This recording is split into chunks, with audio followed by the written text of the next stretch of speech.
This 2022 F-150 has some major frame damage. So in today's video, we're gonna see if we can save some money by pulling it out and straightening it, or if it's too severe and we actually have to cut sections of the frame out and replace it.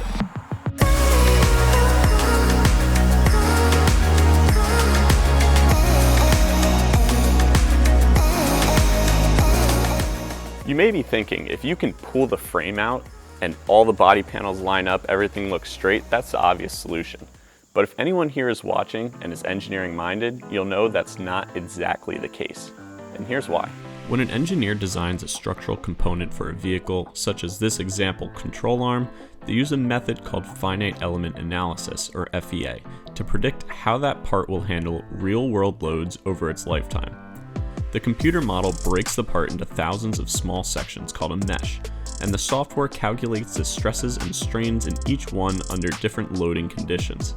The results are then compared to the material's properties like its yield strength and fatigue limits using a built-in safety margin called a factor of safety.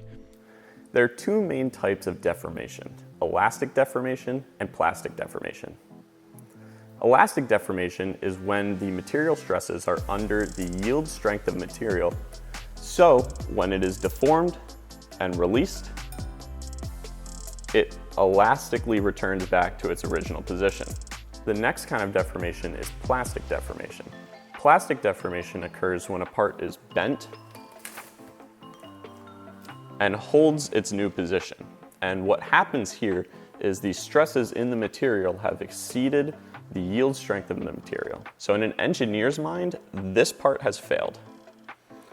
Now, if you were to take a plastically deformed part and straighten it out again, it may look just fine, but an engineer knows that this part has been severely compromised and should be removed from service.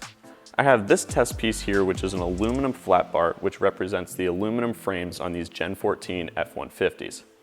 Mounted on this flat bar, I have a 3-axis accelerometer, which represents the vehicle airbag sensors. They work in a very similar way. This is going to measure our acceleration in G's and record it to this Arduino, which is going to show it up on this screen here. So when this vehicle gets into a collision, you can see we are measuring peak of about 3.5 G's in the Z direction. That's what would be recorded by your airbag sensor. So when you take this to a frame and body shop to save costs, they will typically put it on a frame machine and pull it back to its original shape. Now your frame has been straightened by the body shop, you get back your car, it looks like it's in great shape, all of your body panels line up, but here's the catch. Say you get into a second collision.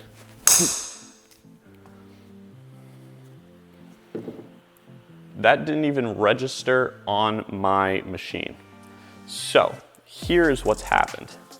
It has now been pushed, it has been plastically deformed, it has already failed in an engineer's mind, and then it has been re-straightened. That is a second fatiguing cycle where you're exceeding those stresses. And now when you get into that third impact, it doesn't bend and absorb that impact, it just breaks. So now you have that same impact force from that collision, but your airbag sensor does not realize that that has been a collision. So they will not trigger the airbags, and this results in extremely dangerous conditions because you should have those airbags keeping you safe. They're not deploying, now you have big problems. With that in mind, any part here that has plastic deformation on it, especially if it holds airbag sensors, will need to be replaced with a Ford OEM component that matches the manufacturer's spec. So if another accident occurs, it's going to perform in a similar way. This lower tie bar for the radiator has 2 airbag sensors on either side, and as you can see is pretty severely plastically deformed. So this part will need to be replaced with a new OEM Ford part. The upper apron here for the fender also has similar damage, and there's a crease on it which indicates there's plastic deformation. However, the passenger side fender rail does not have noticeable plastic deformation. So if it is still in its elastic region, it's still a reusable part. We know it's in its elastic region if we can pull out this frame and it springs back without having to put any real force on it. So we're gonna try to pull this section out with a come along, and if this springs back, so we don't have to replace it, If it doesn't spring back, we do have to replace it.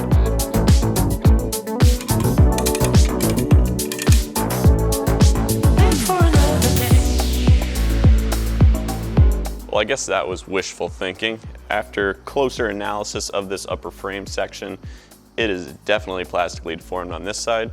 And after some more careful inspection, I see there is a crack in that frame section. So this entire upper frame section will have to be replaced. For sections that are made of steel, such as this lower frame section, it can be a little bit more difficult to make an informed decision on how to make the repair. I originally anticipated that these front frame horn sections were bent, and if that were the case, I would be able to pull out these frame sections and cut and weld at the factory seam a new section on.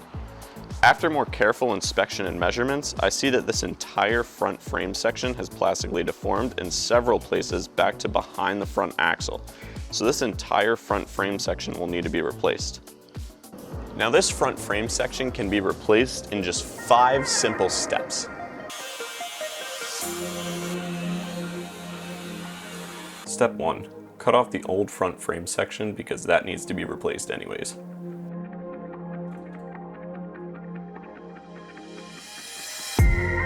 Step 2. Remove the cab from the frame using a 2-post lift and get it out of the way.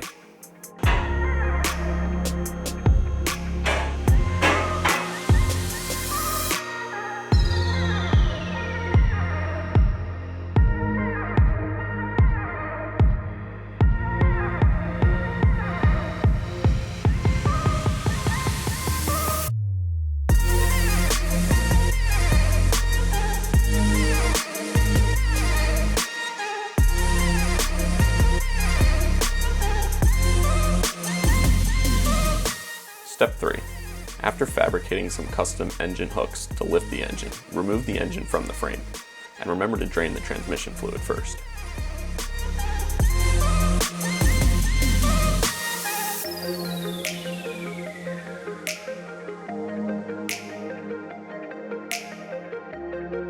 Step 4. Remove the old front frame section by grinding and chiseling at the factory seam for 3 straight hours. Then replace it with a new section from Ford that costs more than your daily driver Focus ST.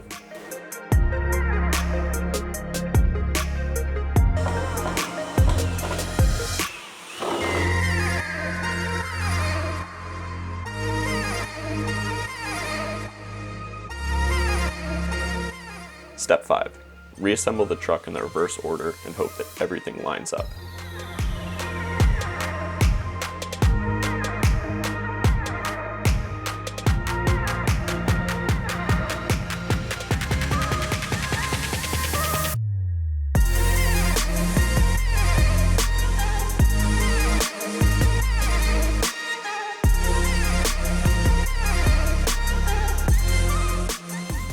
See, pretty simple. So now that the bottom section of this front frame is fixed and I can finally steer again, it's time to get the upper front section replaced.